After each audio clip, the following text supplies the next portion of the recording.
Oke, halo teman-teman, assalamualaikum warahmatullahi wabarakatuh. Jumpa lagi bersama saya Jayadika Supriyanto. Pada kesempatan kali ini teman-teman kita akan membahas tentang kebutuhan atap pada rumah ya guys ya. Oke teman-teman, sebelum lanjut ke videonya jangan lupa tekan like, kemudian komen, kemudian share ya guys ya, dan jangan lupa subscribe ya, tekan tombol subscribe-nya dan aktifkan notifikasi biar kalian nggak ketinggalan info terbaru dari channel ini seputar bangunan guys. Oke guys, setelah kemarin kita sudah membahas ya di video sebelumnya, kita sudah membahas tentang tinggi kuda-kuda ideal pada rumah ya guys ya. Jadi pada kesempatan kali ini kita akan membahas kebutuhan atap. Jadi berapa luasan atap yang diperlukan menutupi bagian dari rumah kita. Nah, atap sendiri teman-teman, jadi itu sangat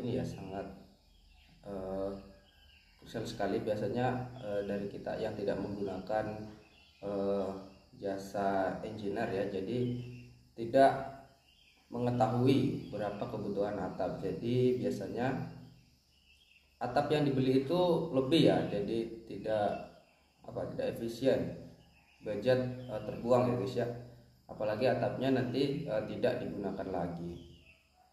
Nah, dalam menghitung kebutuhan atap ya, jadi ada beberapa hal yang perlu kita ketahui. Yang pertama adalah panjang keseluruhan dari kaki kuda-kuda ya. Jadi misalkan kuda-kuda seperti ini, jadi panjang keseluruhan bagian yang ini guys. Jadi panjang keseluruhannya itu berapa, baru nanti dikalikan dengan jarak dari atau panjang dari rumah ya guys ya. Jadi panjang rumahnya misalkan 12 meter, itu dilebihi 1 meter untuk kiri kanan. Oke, halo teman-teman. Jadi di sini saya punya contoh gambar kuda-kuda ya guys ya. Jadi gambar kuda-kuda seperti ini dengan kemiringan 30 derajat ya. Jadi ini menggunakan atap spandek ya guys ya biasanya. Nah, jadi ini model kuda-kuda kayu ya, jadi bukan baja ringan. Namun cara penentuan luasan atapnya itu sama ya guys ya. Nah di sini penentuan luasan atap yang pertama adalah kita mengetahui sisi miring. Nah ini sisi miring yang itu ya. Nah ini. Kemudian rumusnya, cara menentukannya seperti apa guys ya. Jadi di sini ada rumusnya ya guys ya. Nah. Oke teman-teman, jadi ini kita bagi dulu ya, bagian 1, bagian 2 ya. Kemudian Bang, bagaimana cara menentukan yang di sini ya, tinggi bagian sampingnya kuda-kudanya ya berapa? Nah itu bisa pakai rumus yang kemarin guys ya, yang rumus penentuan dari tinggi kaki kuda-kuda itu sama.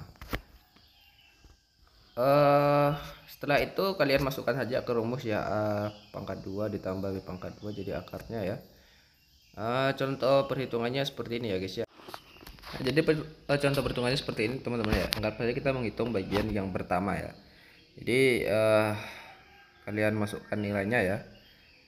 Jadi nilainya tadi misalkan tingginya itu 250 ya guys ya, 2 atau 2,5 meter di sini. Jadi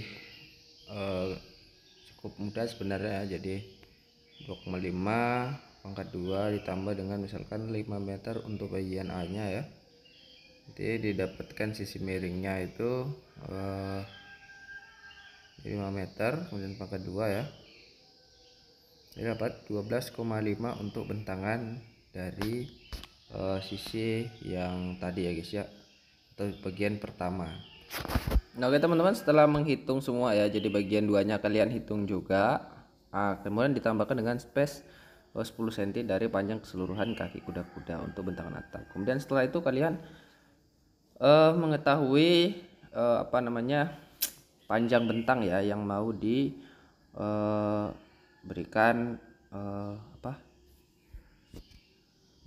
ditutupi atap ya. Jadi ini ada panjang bentangnya. Kalau di gambar biasanya itu yang punya gambar rumahnya itu ada space. Jadi biasanya ini 1 meter untuk kiri kanan ya teman-teman ya. Jadi misalkan panjang bentang 9 meter, jadi ditambahi 1 meter kiri kanan sebagai space untuk tampias hujan teman-teman ya. Kemudian setelah seperti itu tinggal kalian kalikan ya, misalkan panjang bentangnya dari keseluruhan rumah kalian itu ada misalkan 10 meter, kemudian tambah 1 meter itu jadi 12 meter ya. Kemudian panjang yang tadi adalah misalkan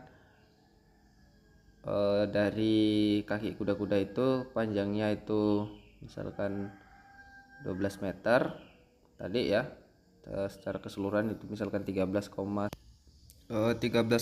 ya guys ya. Nah setelah kalian dapatkan semua ukurannya ya, jadi panjang bentang, kemudian panjang kaki kuda-kuda berapa, ditambah dengan space-nya, kemudian tinggal kalian kan menggunakan rumus persegi ya guys ya. Jadi luasan atap itu berbentuk persegi. Ketika kalian sudah kalikan maka didapatkan nilainya, maka nilai itulah yang menjadi luasan atap yang kalian harus beli ke toko bangunan ya guys ya. Oke guys, mungkin sekian untuk video kali ini. Apabila ada pertanyaan ajukan di kolom komentar. Kita tutup. Assalamualaikum warahmatullahi wabarakatuh. See you next video guys.